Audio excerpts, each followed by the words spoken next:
During that time of Roman dominance, Africans hold high military and administrative posts in the empire.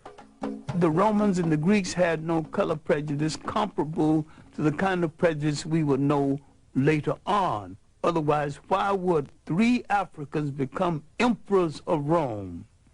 Why would there be 3 African popes? Finally, Constantine decided to make Christianity the religion of the whole of the Roman Empire. Now we're coming to the critical period when the Roman domination of the church so corrupted the church, the Africans began some disenchantment with the Roman interpretation of Christianity. Constantine calls a council of bishops and priests at a place called Nice, the Nicene Conference. It is at this conference that the European created a European concept of Christianity. It was at this conference that they began to take the African saints out of the literature of Christianity. Now the corruption had started. The physical concept of Jesus Christ did not exist. Now, how did it come into existence? Because the Pope commissioned it to come into existence. Michelangelo painted the picture using one of his relatives as model. And that picture, one of the finest pieces of propaganda ever projected in history, has changed the minds of millions of people as who's supposed to represent God, whoever he or she is, and I have no problem with the she. Spirituality is a way of accepting the fact that there is a spiritual force in the universe larger than all of mankind.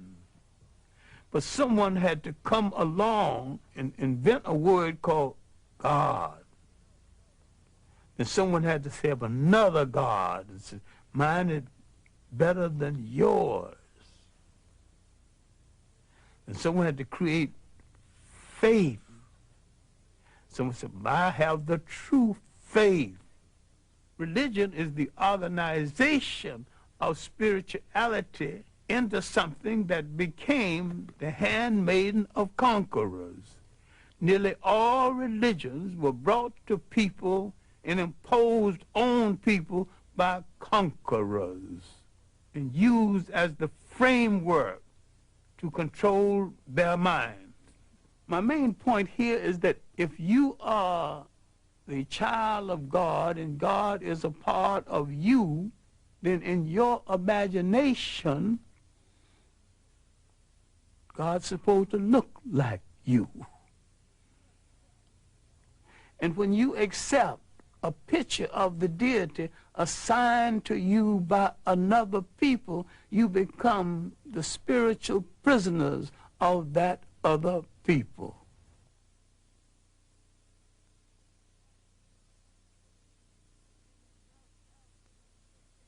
Many Africans became Roman citizens, just like many black Americans today. Who says, I have nothing to do with Africa. I'm an American. I'm a citizen. I'm an American. There were Africans way back there with that same kind of split personality silliness, not knowing where their ethnic identity belonged. Rome's hold over its far-flung provinces weakens. In North Africa, it faces a new and fierce challenge: Islam. The Arabs, noticing the weakness of the Romans in North Africa, began to court the favor of the Africans. Arabs convinced the local black populations to join in the struggle against a common oppressor. They also convinced many of them to abandon their traditional beliefs and pledge their allegiance to Allah. The Africans assumed that by supporting the Arabs would get the Romans literally off their back. They were right. The Arabs did get the Romans off their back, but the Arabs replaced the Romans on their back. And like most conquerors, they declared war on African culture and African ways of life. The Arab has always been a propagator and a defender of slavery.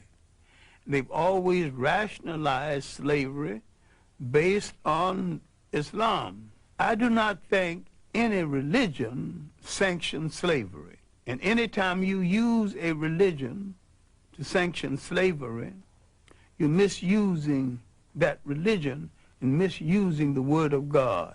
Well, the Christians did it, and the Arabs have done it, and the Hebrews have done it.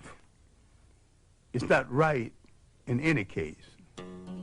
Islamic armies, their ranks dominated by African converts, defeat the Romans and push on to the continent of Europe. In the process, they capture Spain. There, the Africans and Arabs create a rich, cultured, and powerful empire. So powerful, it endures for 500 years. The achievement of the Arabs at this time is they had driven the Europeans out of the Mediterranean. The European now must go back into Europe. They have no empires, no great connections outside of Europe. And because of this, they ultimately would go into a period called the Dark Ages. People are confused because when the European mentioned the Dark Ages for him were not the Dark Ages for other people. Concurrent with his Dark Ages, the African had his third golden age. As Europe suffers, three great kingdoms are emerging in West Africa: Mele, or Mali, Ghana, and Songhai. These were lands of enormous wealth, generated by their control of the trade routes across the Sahara and the abundance of their gold mines. The kingdoms were known for their benevolent governments and their great respect for learning. For a while in history, there was only two great universities: the University of Sankore at Timbuktu and the University of Salamanca in Spain. And the African was solely in charge of the one at Sankore and part in charge of the one at Salamanca. The Arabs had to some degree institutionalized the practice of African slavery. The Europeans internationalized it. In Europe, the wealth amassed from the slave trade makes the Industrial Revolution possible, while laying the foundations of modern capitalism. In the Americas, the traffic in human souls creates a vast African diaspora, millions upon millions of people ripped from their homelands, transported in chains to a distant, hostile world. The European came into Africa as a guest and was treated as a guest. The Africans are unsuspected, political, naive, as some of them still are, because he had nothing against the Europeans and he had never enslaved any Europeans. He just assumed automatically no European would enslave him. He had never dealt with anyone who would enslave the host and the wife who cooked the meal and lie about it. Around 1442, the first slaves would be taken out of West Africa. Spain and Portugal goes to the Pope, the leading arbitrator of that day, the one person in Europe with the greatest authority. The Pope would say to Spain and Portugal, you take the East and you take the West, and you two good Catholic nations start fighting among yourselves. And then the profound statement before departure, you are both authorized to reduce to servitude all infidel people. The slave trade now had been sanctioned, and Europeans had been told they need not feel guilty of it because you're doing this to an infidel who is outside of God's grace. England went into the slave trade with a vengeance, led by Captain Hawkins and the good ship Jesus. The ship was called the good ship Jesus. The coat of arms on the ship was two Africans bound back to back with their arms tied. So they saw no contradiction in being in the slave trade and being Christians at the same time. We cannot deal with this enough because we're still suffering from this inside of the mind of a lot of people in this world, into the millions. We are outside of humanity, outside of the grace of God. That's a terrible feeling as you walk the earth, because what has been taken away is your essential humanity, your human beingness. When they take away your human beingness, they take away your nationness.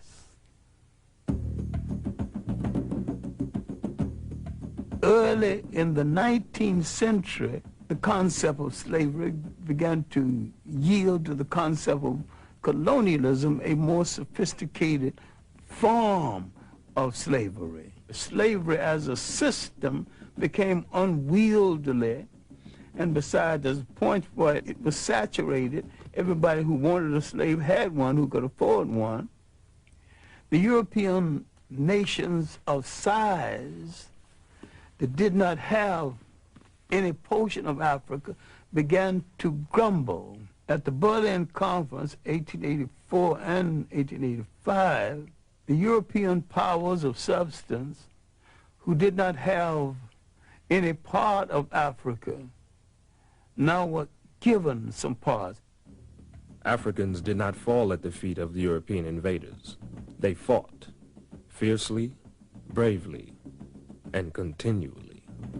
Anti-colonial wars started up down the coast of West Africa, in parts of inner Africa, and in the Congo. There was armed resistance. The Zulu wars lasted from the 1650s, when the Boers arrived, to the last Zulu war was 1906. In Ghana, the Ashanti wars lasted from early in the 18th century to the last Ashanti war, led by a woman, Ye Asantewa, in 1900. For a while, it looked as though the Europeans would not be able to hold on to the continent. More manpower and more ruthless treatment brought it mainly under their control.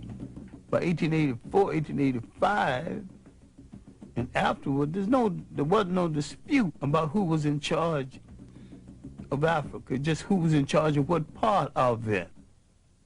We have been hung up with a myth, the myth of the conqueror and the invader as the bringer of civilization. No people ever brought civilization to another people at no time and at no place in history. It's one of the most protracted lies we ever listened to. Civilization is the art of being civil. The word civil means being peaceful. And there's nothing peaceful about aggression. Only the slave can abolish slavery. If someone is on your back, you have to bend a little to balance them on your back. Now, the best move if you want to get them off of your back is to stand straight up.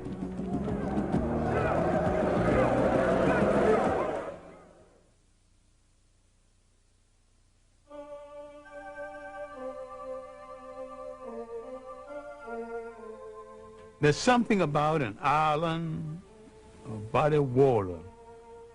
It creates a special kind of dreamer, because they did not know where they came from in Africa. They dreamed of the whole of it, bring it all together in one piece.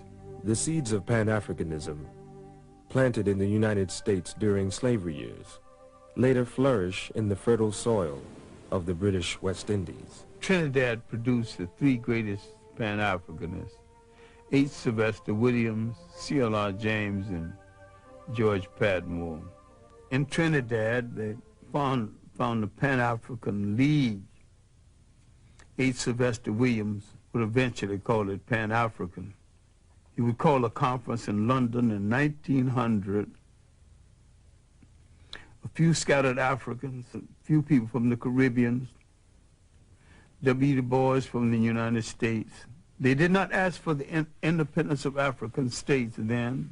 They asked for preparation. Give us the kind of education that will prepare us for eventual independence. They were reasonable, but they weren't listened to. And yet the conference made some kind of impression. After the first Congress, Du Bois would be the leading light from the second through fourth. But the most meaningful, the one that Du Bois called in Paris, as a result of this Congress, Du Bois came to center stage as the leader and theoretician of Pan-Africanism. Pan-Africanism wasn't exactly new, because black Americans were practicing it long before someone gave it a name. The African settlement movement, the movement that settled Liberia, was informal Pan-African movement. The so-called Negro Convention movement was most a discussion of how you bring the African world together. That whole 19th century was Pan-African thought. Prince Hall, his development of the Black Masonic order that he called the African Lodge. The search for a place in Africa for settlement by Martin Delany and Robert Campbell. 1829, David Walker's appeal to the colored people of the world was basically a Pan-African appeal. All of this, before we come down to the end of the 19th century. The ultimate Pan-Africanist, of course, was the Jamaican Marcus Garvey. Citizens of Africa, I greet you in the name of the Universal Negro Improvement Association and African Communities League of the World. You may ask, what organization is that? It is for me to inform you that the Universal Negro Improvement Association is an organization that seeks to unite into one solid body the 400 million Negroes of the world. It was soon after the end of World War I, the Secretary of War had told the black American soldiers that their lot would not be appreciably changed by virtue of the fact that they fought in the war. There had been an investigation. It was discovered that many of the nurses wouldn't treat black soldiers in the hospital, wouldn't even touch them. Some of them died as a result. So you have these grievances pent up in the veteran coming home. All of this came to a head in 1919 when there were riots all over the United States. That's called the Red Summer. Marcus Garvey could point out, look, they don't want you here. Let's go back home. Let's go to Africa. Go back to Africa. Let's not only go back to Africa, let's go back in our own ships. Now, a whole lot of people who otherwise would not listen, now willing to listen. We hear the cry of France for the Frenchmen, of Germany for the Germans, of Ireland for the Irish, of Japan for the Japanese. We of the Universal Negro Improvement Association are raising the cry of Africa for the Africans, those at home and those abroad. He began to dream the great dream and rescue the mind of millions of black Americans from depression and self-doubt. By 1923, he was in some difficulty with the boats and some of the people he had hired to run the boats.